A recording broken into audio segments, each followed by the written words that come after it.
champion, Coach Jody Guy. We got a lot to get into after last week's fantastic win over Rawls, and looking forward to tonight's matchup against the Albany Lions. But Coach, thanks again for taking the time to meet with us. Yeah, thanks for having me. Yeah, as we look at last week's game, Coach, huge win against Rawls' first playoff victory in 21 years for the Cubs. Tell us a little about the game last week. Sure. Well, we kind of started off hot. It was one of those things defensively we got a couple stops real quick, and then they got a long pass on us, and we're able to make that tackle right before he got in the end zone. And then I think the play or the next play after that, we got a fumble, got a turnover after that, and then first half we didn't look back really after that. We took it down and drove pretty quickly and scored. Got another stop and drove pretty quickly again and scored. And they got a long run there and were able to get some points on the board. But we just first half it was just all about the offense. We just pounded at them and we ran the option very well. We were able to get several different kids be able to get in the end zone, and so we took we had a minute and 20-something seconds left right before halftime and took it down and scored up. Made it 35-6 at that 35-6 at that time, and so it was fantastic. We played really well. First half, came out the second half and was 3 and out, and was like we kind of struggled there for a little bit, and then we had to punt to them, and then they scored like 2 or 3 plays later, which kind of makes you pucker a little bit. You're thinking, what's going to happen next? But then, I think about 3 plays later we score again. And by that time the game was over. Their heads were down. You could tell their body language was. Sure. They were defeated pretty handily, and so we're just excited for our kids, excited for our coaches. Everybody did such a fantastic job of being prepared and getting prepared for that week and being able to go out and execute our game plan. And as a coach, it makes you real proud to see the fact that all the hard work that everybody put in to come to fruition and be able to get that win. I remember the first meeting you had with the athletes and parents, and you said it's our goal here for kids to win championships. That's right, 100%. You got it. It was a fun game because tight games are exciting games, but it's also fun to just go and blow someone out. Sure, yes, yeah. I know everyone that's watching the broadcast knew how excited Rue and I were. We were hollering up there in the press box. We were trying to convey the excitement on the field, but really, it seemed like your players came with a ton of energy and excitement, and just seemed to really be having fun. Ton of energy. We preached that all week, about going out and just playing loose and having a good time and enjoying the moment. You don't get a lot of these moments. Enjoy that moment.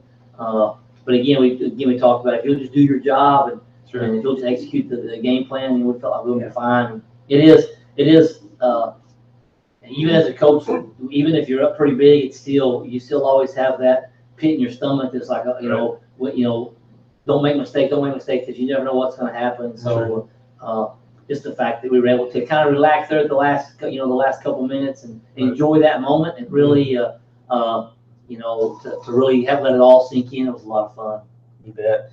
I know last week we talked about starting fast and then 5 possessions in the first half and 5 touchdowns. Right. You can't start much faster than that. Sure. That's going to be important tonight too. 100%. Yeah, 100%. We're going to have to maintain drive. We can't allow them to stop us offensively. We're going to have to keep those drives going. We're going to have to chew some clock. We're going to have to keep their offense off the field. They're very explosive.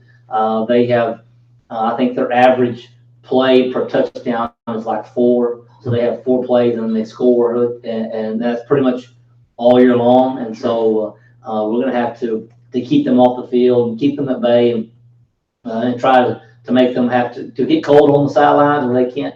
Their quarterback doesn't play defense, their running back doesn't play defense, and so they have a couple of linemen that don't play defense. And so if we can get those kids cold, it's going to be cold tonight. If we can get those kids down on the sideline, not being able to get in and be productive, we feel good about our chances.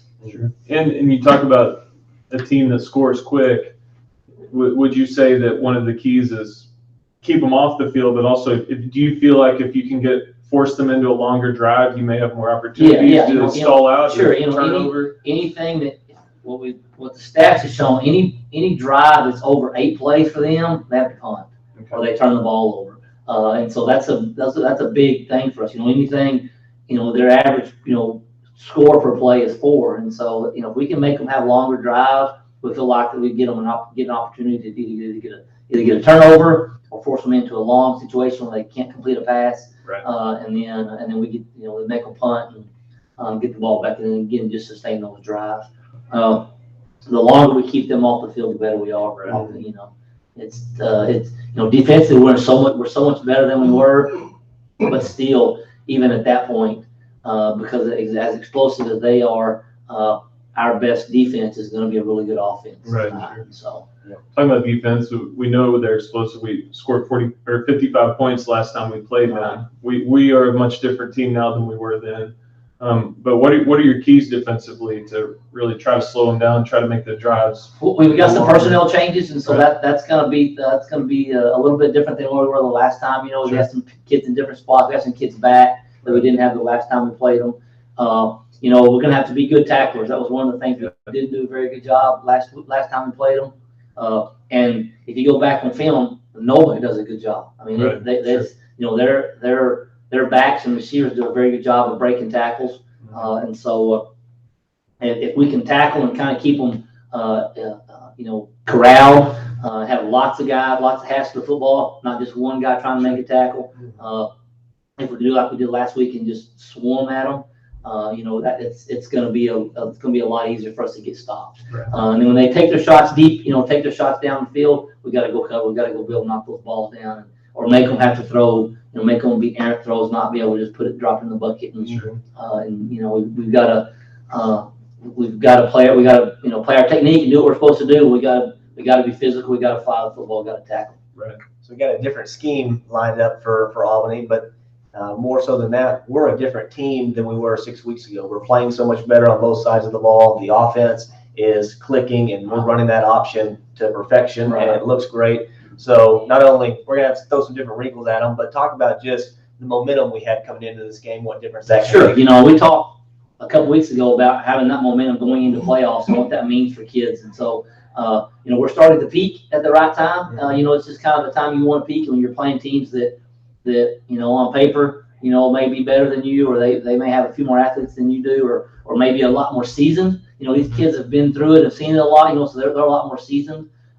And to be honest, their coaches are very seasoned as well, Sure. So, for us to just be able to have that momentum going into this game, to be excited about where we are, to feel good about ourselves, that's a huge thing. A lot of this game is mental, and if you can really dial in the mental aspect of it and really put yourself in a good situation, in a good mindset, then when you play, your reaction times are so much faster because you have confidence in what you're doing, you have confidence in your reads, you have confidence in what your coaches are telling you, you have confidence in the play calls, you have confidence in the defensive calls, and so you can really just go and play fast. And so where if you're going and you're having to think a lot, or you're play hesitant because you're scared, or you're not really sure about what you're supposed to do, that's when you get beat. That's when things go bad. And so just the fact that we do have that momentum going in, and we're all excited,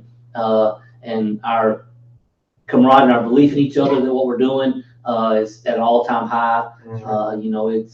It just plays into being a lot more successful. That's what the good teams have. That's what the really good teams that are traditionally very successful, they have that year in and year out. Sure. And so we've just got to maintain this momentum and try to push and try to create as much things happen for us, with what we got going for us right now. Which is what you're trying to build here in Olney. You play a team like Albany that expects to win district every year, expects to go to the playoffs and make a deep run, and have done many times. And I know that's what you're trying to build here, and that not a better way to do it than coming out of the Mustang Bowl, big win in the first round of the playoffs. Sure. Talk a little about kind of go back to last week. Talk a little about playing in the Mustang Bowl, the environment. It was a cool place. Sure. I know a lot of people watching didn't get to make the 2.5-hour trip. So it's an old, old stadium. If you haven't been to the Mustang Bowl, it's in a bowl, and so it's set down in lower than the ground level, and so that's always pretty neat. Was that strategic because of the wind, you think? I'm not sure why. Windmills all around there. I really think that it just wanted. I think they wanted to have something unique. You wanted to, at that point, probably when it was built, it was probably an elite. At that time, which they are still, but at that time it was probably a really elite program, right? As far as the state goes. And so it was exciting just walking down there. I mean, it's just when you go down the stand. It was funny. I asked a couple kids, I said, man, what do you think about this? And they were like, it's fine. And so, which was good because I really felt like that the moment was not too big for them. That it wasn't like, they weren't so wide eyes. Like, oh my gosh, this is because we told them after the game was over with, and told them before the game was over with, this is, if you continue to play like you're playing, this is not going to be the nicest stadium you're going to play in. You're going to play in a lot nicer stadium. Our goal is to play in Cowboy Stadium, and that's where we really want to play. And so, if you want to play there, you got to win this one. You got to win that next one. And so, it was a fantastic atmosphere. The crowd was fantastic. Band was fantastic. Cheerleaders were great. It was hard to hear. You didn't realize how hard it was to hear down there when you're trying to talk to kids and they can't. You can obviously tell that they can't hear you. In a normal game setting, you're able to yell at them and get their attention. So they really have to be dialed into what they've been coached before. It's a lot harder to coach during the game when all that stuff is going on. I thought their turf was so it was great. I think it's 2 years old. Yeah, I think. And then they had the brightest stadium lights. How about those lights? And I loved it when every time you scored. I told Dr. Willis, we need those lights. Yeah, that was a cool thing. I've never seen that before. They said their last district game, the referees warned them, said they're going to flag them if they didn't stop. Really? Didn't stop the lights? Yeah, if they didn't stop doing the flashing. So wow. Their last home game, they got warning about it. Well, we didn't worry about it. We liked it. We loved every minute of it. Yeah, you bet. It was awesome. So take that. We're going to Newton Field tonight. Right. So a very different venue, but a new, nice, exciting place to play and close to home. So right. Yeah, we're in Texas. It'll be cooler tonight, but it should be a lot more folks able to make the trip 30 miles. Should have a really good crowd. Yeah, feel a little bit like a home game, right. Especially where the home team. We're on the home team, right? So we feel like we fill those stands up and get as many people as we can, and as many Young County people in as we can, and we like to have.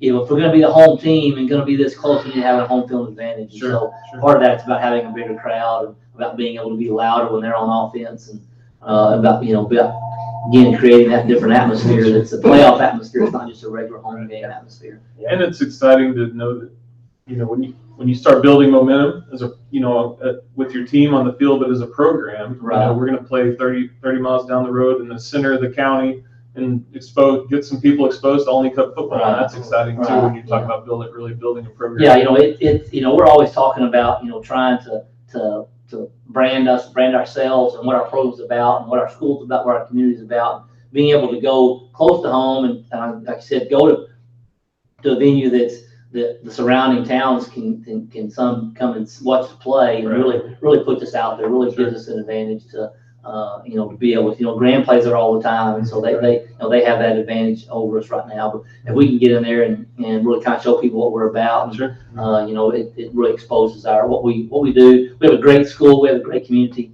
we have a great program. We just got to have some exposure. We got to go play.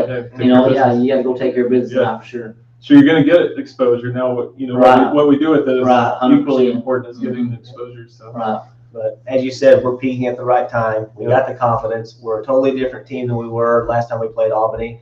And if I'm Albany, they're probably taking us lightly. They're looking ahead to next week thinking, okay, Munster's probably going to beat Seymour, thinking about them. But that's a dangerous trap for Albany to be overlooking the Cubs. 100%. Yeah. We're a different team coming in. We're hungry, and I expect us to get after them tonight. Can't wait to be there. I can't either. I think it's going to be an exciting game. We're confident enough we're going to come out with a victory. It's one of those things. It's hard to beat somebody twice. It is. I've had dealings with Albany in the past where they came in 8-0 and we were able to beat them, and they stayed home and we went to the playoffs, and so it's a mental thing. So I guarantee you, we told them all week long, our kids all week long, that their kids are going to be overlooking us. I don't think their coaches are going to be overlooking us. I think they watched the last 2 weeks film, and it's like, we're going to have to really bear down. But it's hard to get kids to buy into that when they've already beat you, and they've already they beat you pretty handily the last time, and so it's going to be a lot more difficult for them. They're going to have to be very disciplined about what they do, and if they don't, we're going to expose them and hopefully come out with a victory. That's right. Well, Coach, we're looking forward to it and excited to advance to the area round and getting that monkey off our back for 21 years of not having a playoff win, but we got that and we celebrated that last week. That's in the rearview mirror. Right. Now it's back to business. We can say that the last area championship was 21 years ago as well. That's right. So And we'll go ahead and knock that one off. let's knock that one off the Sure. list as well. So That's right. we're excited. We're looking forward to the night. And, I know our kids are. I know our coaching staff is. I know our community and our Yeah. school is for sure. Everyone's proud of the Cubs and excited. We'll be there, and the community will be there to support you. We're proud of the boys, proud of the coaching staff and what you guys are doing in this season. And let's go get after the Lions tonight and give them all they want. Yes, so tonight, 7 o'clock, 7 noon o'clock. field in Graham. Mhm. If you can't make the trip, we'll do the broadcast here on the Olney Athletic Booster page. We can't show the game again. We'll do the audio broadcast. Also, if you want to watch the game, it's a paid service that we have nothing to, Olney ISD has nothing to do with, but you can go to the NFHS and you can pay to watch the game on there. I think it's about $10 for a month. I think you can only do a month-long subscription. It'll cost $10. I don't know that it has audio. It's kind of probably a watch only. Maybe you could get real technologically savvy and watch it there and listen to us, or who knows what. But ideally, come down to Newton Field, bundle up, come out and support the Cubs. But if you can't, you've got several options to watch or listen to the game. So we're excited, and the community will be behind you tonight, Coach. And we're excited to appreciate all the support. You bet. Let's go get them.